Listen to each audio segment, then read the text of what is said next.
Warahmatullahi wabarakatuh. Perkenalkan, nama saya Rahmat Effendi.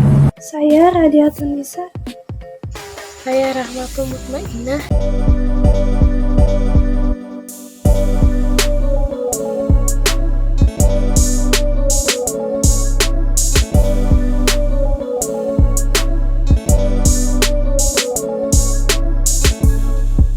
Ini kami akan mempresentasikan hasil makalah yang telah kami buat.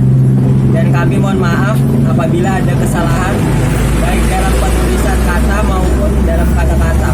Materi yang pertama akan dijelaskan oleh saya, yang kedua akan dijelaskan oleh Rodiah, dan yang ketiga akan dijelaskan oleh Mutmainah.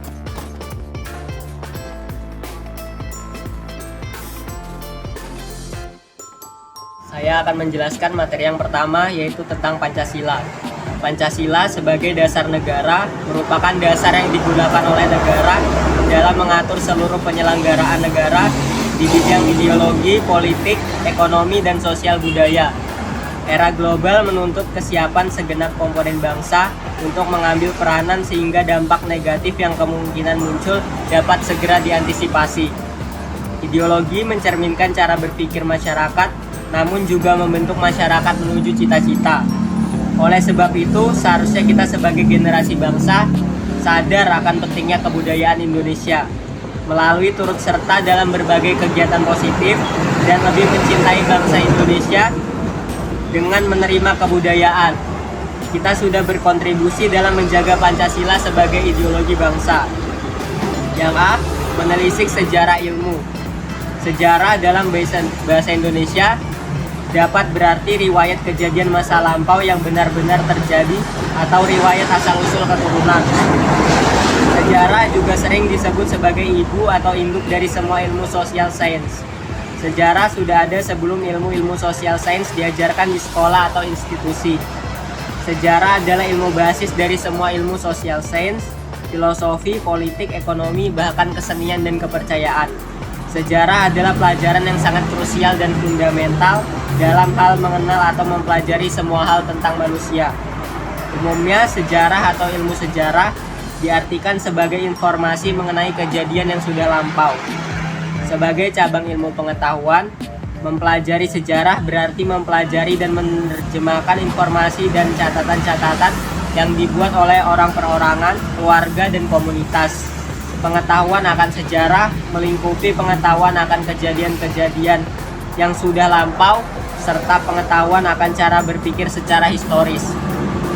Dalam konsep agama, ilmu pengetahuan lahir sejak diciptakannya manusia pertama, yaitu Nabi Adam alaihissalam. Kemudian berkembang sebagai ilmu pengetahuan. Pada hakikatnya, ilmu pengetahuan itu lahir karena tekad, keinginan tahuan dalam diri manusia. Tekad ingin tahu ini timbul oleh karena tuntutan dan kebutuhan dalam kehidupan manusia yang terus berkembang. Sekian materi dari saya, selanjutnya akan diteruskan oleh Rodiah. Materi yang kedua adalah paradigma positivisme. Paradigma positivisme menunjukkan bahwa sumber daya untuk memperoleh pengetahuan dengan menggunakan akal sehat dan melakukan observasi.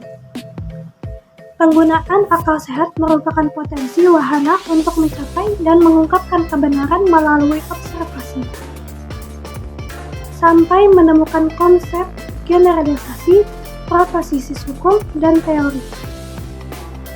Positivisme adalah suatu aliran paham filsafat yang berkembang di Eropa kontinental, khususnya di Prancis, dan dua eksponennya yang terkenal, yaitu Henry Saint-Simon 1760 sampai 1825 dan Auguste Comte 1798 sampai 1857. Positivisme adalah suatu paham yang menuntut agar metodologi yang dipikirkan untuk menemukan kebenaran hendaklah memperlakukan realitas sebagai suatu yang eksis, sebagai suatu objek yang harus dilepaskan dari sembarangan prakonsepsi metafisis yang subjektif sifatnya. Positivisme melembagakan pandangan objektivitifnya dalam doktrin kesatuan ilmu pengetahuan Unfinished Science bahwa seluruh ilmu pengetahuan harus berada di bawah payung paradigma positivistik dengan kriterium sebagai berikut. A. Bebas nilai. B. Ilmu pengetahuan harus menggunakan verifikasi empirik. C. Bahasa yang digunakan harus analitik, dapat diperiksa secara empirik atau hanya omong kosong. D. Bersifat eksplanasi, hanya melakukan penjelasan berkenaan dengan keteraturan alam semesta. Ilmu pengetahuan tidak menjawab pertanyaan why, kenapa, tetapi menjawab pertanyaan how, bagaimana. Dalam paradigma positivisme ini harus ada beberapa nilai-nilai yang harus diikuti, yaitu A. Bahasa yang digunakan harus analitik, dapat diperiksa secara empirik. B. Bebas nilai. C. Ilmu pengetahuan harus menggunakan verifikasi empirik. D. Bersifat eksplanasi. Selanjutnya, saya akan memberikan kesimpulan dari dua materi yang sudah dijelaskan tadi. Sejarah adalah kejadian yang terjadi pada masa lampau yang disusun berdasarkan peninggalan berbagai peristiwa sejarah. Pada dasarnya adalah objektif sejarah sebagai peristiwa pada fakta yang berkaitan dengan peristiwa-peristiwa yang benar-benar terjadi. Ilmu sejarah adalah ilmu yang mempelajari peristiwa pada masa lampau. Mempelajari sejarah bukan hanya untuk mengetahui kejadian atau peristiwa penting di masa lalu, namun juga untuk mengajarkan berbagai bentuk pengalaman yang terjadi sebagai sejarah manusia, baik keberhasilan maupun kegagalan. Sehingga mempelajari sejarah sangat penting bagi kita agar dapat mengetahui dan mengenal akar sejarah diri kita.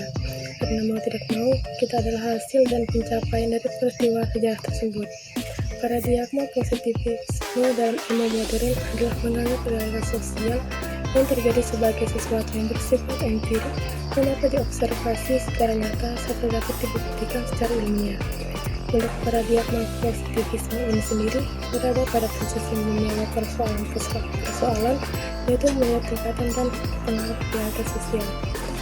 Sekian dari kami kelompok 12, kurang lebihnya mohon maaf. Wassalamualaikum warahmatullahi wabarakatuh.